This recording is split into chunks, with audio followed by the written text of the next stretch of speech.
Hey guys, it's Haley and welcome to another bookish video.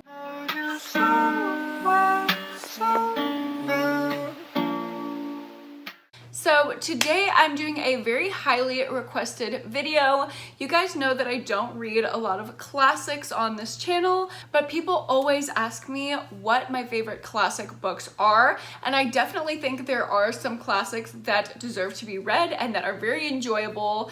I am not one for dense writing, so none of these are like that. They're all fairly short, and some of them really helped shape my reading taste, so I'm so excited to share them with you guys. First up, this isn't like a classic, but I definitely think it's a modern classic, and it is one of the books and movie adaptations that really shaped the kind of media and books and anything like that that I'm passionate about. And that is Perks of Being a Wallflower by Stephen Chbosky.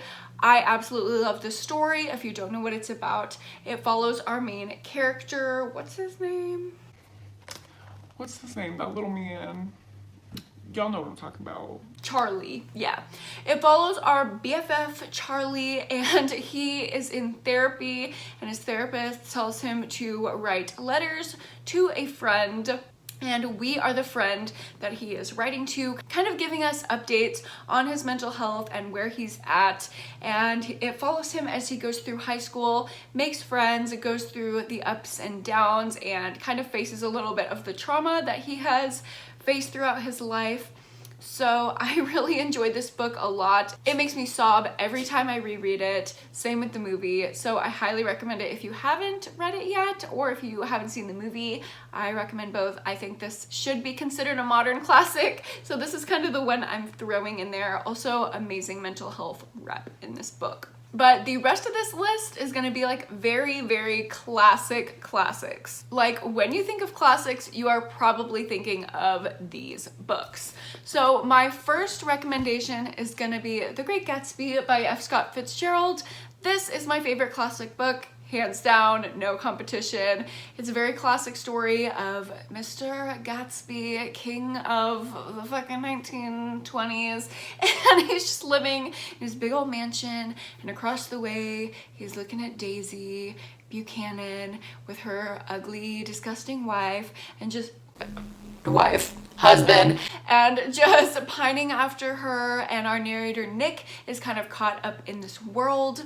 And we get his perspective on all of these crazy rich people. Y'all know I love stories about rich people, and this is the OG. Also, both adaptations that go with this book I really enjoy for different reasons. The Lana Del Rey and Florence the Machine soundtrack to the most recent adaptation is literally phenomenal. So go watch that and listen to that, and definitely read this book if you're looking for a super short and super fun classic to get into. Next up is the book that sparked my love of thrillers. You guys know I'm the thriller queen, and this is the book that started it all, and that is In Cold Blood by Truman Capote. It's kind of like an embellished true crime, right? So Truman Capote kind of put his own spin on a case that took place in America, and it goes into this family who lived on a farm and was just completely slaughtered by these two men, and it goes into their psychology and their reasons for doing that and what led up to that. So it's told as if it's a fiction, but it is, I believe, following something that actually happened. It's just a little bit embellished, so how this book is written is probably not exactly accurate, but nonetheless, I think it's very interesting, and it's crazy to read about something like this that was written so long ago, and it sounds so much like the true crime that we read and, you know, listen to on podcasts today. So I think it's really interesting if you're into psychology of killers and true crime. This is a great classic to start with. Next up, we have Mrs. Dalloway by Virginia Woolf. This is the book that actually got me wanting to be a therapist. Obviously, if you don't know, that is my profession. I'm in grad school training to be a therapist. So that is what I am doing. And I actually suffered a little bit of PTSD my senior year of high school. And when I read this book afterwards, it talks a lot about PTSD and how it was treated in the olden days, I guess like the 50s and 60s. It just really struck a chord with me, and it really impacted the way that I think about mental health, my own mental health, and being a therapist myself. So I really, really love this book. It is so special to me. I have reread it probably like 4 or 5 times, and I really suggest you read it. It follows a few people, including Mrs. Dalloway and her husband, who has PTSD, which they don't have a name for yet. So it's kind of like exploring his symptomology and how they're conceptualizing that before they even have a name for it. And Mrs. Dalloway herself also deals with mental health problems, depression, and some of that is associated with being a woman, so there are feminist themes in here, and Virginia Woolf goes into some of the impacts that mental health can specifically have on women, so I really enjoy that commentary as well. Highly, highly recommend this. Also, look how skinny it is, okay? These are tiny books. I'm not going to recommend you Wuthering Heights, okay? That is not the kind of classic that I like. We like the skinny books. Skinny legends only on this channel. So next up, I have another Truman Capote, and that is Breakfast at Tiffanys. This follows the classic story of Holly Golightly, and she is one of my favorite literary characters ever. If you don't know, she was depicted by Audrey Hepburn in the movie, and I love the movie, I love the book. It is just such a fun and classic story, but it quickly descends into a sad, kind of very nuanced story about Holly and how she is living in the world, and if her coping mechanisms and this kind of party fun girl lifestyle is kind of a front for something else deeper that she's going through. So this is a super, super underrated classic in my opinion. I think everyone should read this book. It is so, so, so good. Next up, I have Rebecca by Daphne. You guys know I'm not the best at author names, but I absolutely love Rebecca. It follows the new wife of Maxim de Winter, who is like this very exclusive and rich man. And his first wife, Rebecca, died tragically. And his second wife moves into the house, and she's, you know, ready to start her newly married life. But all the staff in this beautiful mansion are still very loyal to Rebecca. Rebecca's presence is very much felt in the house, and maybe she is still hanging around and haunting the residence where she passed away. So it's kind of like the original creepy paranormal romance.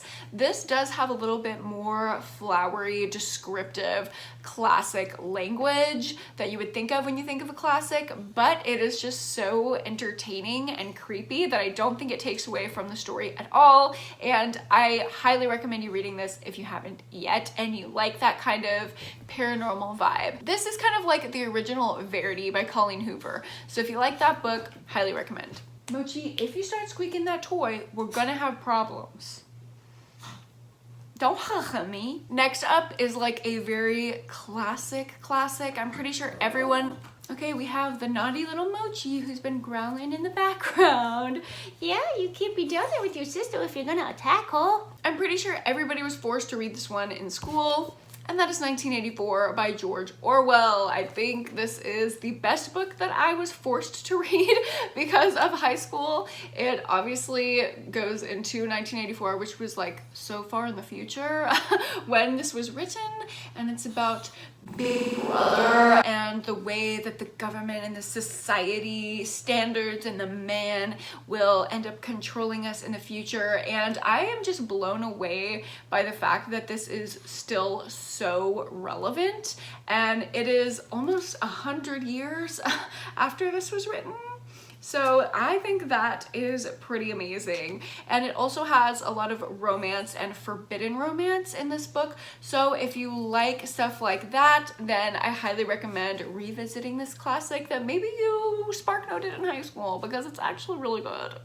And finally, my last classic recommendation for you is The Bell Jar by Sylvia Plath. I feel like everyone and their mother has read this book, and when you turn 17, I feel like it's a requirement for you to read this book, but rightfully so. It is about a woman's struggle with mental health, depression, anxiety, panic attacks, things like that, and how she's treated before they really knew how to treat mental health. So I really love the feminist themes and the mental health rep in here. And yeah, I think it's just a very intriguing classic story that, again, is just so relevant today. And it's crazy that these older novels are still so freaking relevant.